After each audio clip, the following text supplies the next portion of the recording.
India نے اپنے پاؤں پر خود ہی کلہاڑی مار لی۔ انڈیا کو پاکستان کی وجہ سے 60,000 کروڑ روپے کا نقصان ہو گیا۔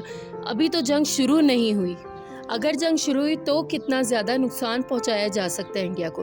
انڈیا افغانستان کو $500 ملین کی چیزیں بھیجتا ہے، اور یہ جو چیزیں افغانستان میں انڈیا ایکسپورٹ کرتا ہے وہ پاکستان میں سے گزر کر جاتی ہیں۔ اب ٹریڈ کینسل ہوگی تو انڈیا کا کوئی بھی سامان پاکستان سے گزر کر افغانستان تک نہیں جائے گا۔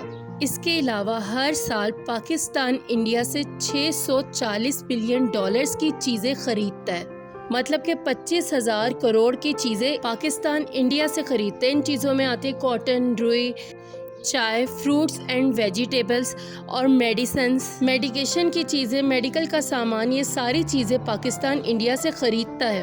اور جو چیزیں پاکستان انڈیا سے ڈائریکٹ نہیں خرید سکتا، مطلب کہ پابندی ہے، وہ چیزیں تھرڈ کنٹری کو انوالو کر کے خریدی جاتی ہیں، مطلب کہ انڈیا سے پہلے دبئی جاتی ہیں اور پھر پاکستان وہاں سے خریدتا ہے۔ یہ ٹوٹل ٹریڈ بنتی ہے $1.14 بلین کی، جو کہ پاکستانی روپے میں 40,000 کروڑ سے زیادہ کی اماؤنٹ بنتی ہے۔ انڈیا کیا کرتا ہے؟ پاکستان سے لیتا ہے پنک سالٹ۔ پاکستان میں تو پنک سالٹ بہت سستی ہے، پاکستان کے پہاڑوں سے نکلتی ہے۔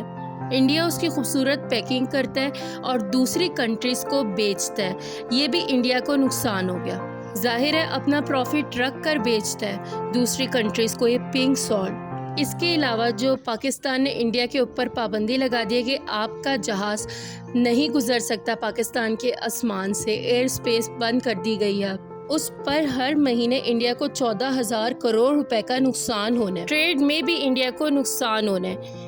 انڈیا ہمیں اپنی چیزیں بیچ رہا تھا اور ہم سے سستی چیز خرید کر مہنگی بیچ رہا تھا، اور پاکستان کے ذریعے سے اپنا سامان افغانستان کو بھی بیچ رہا تھا۔ اتنی مخالفت کے باوجود بھی ہم انڈیا کو اتنا فائدہ پہنچا رہے تھے، لیکن اب ایسا نہیں ہوگا۔ آپ لوگ اس پر کیا رائے رکھتے ہیں؟ اپنی رائے کمنٹ کر کے لازمی بتائیے گا، اور میرے چینل کو سبسکرائب اور اس ویڈیو کو لائک، اور اگر ہو سکے تو شیئر بھی یاد سے کیجیے گا۔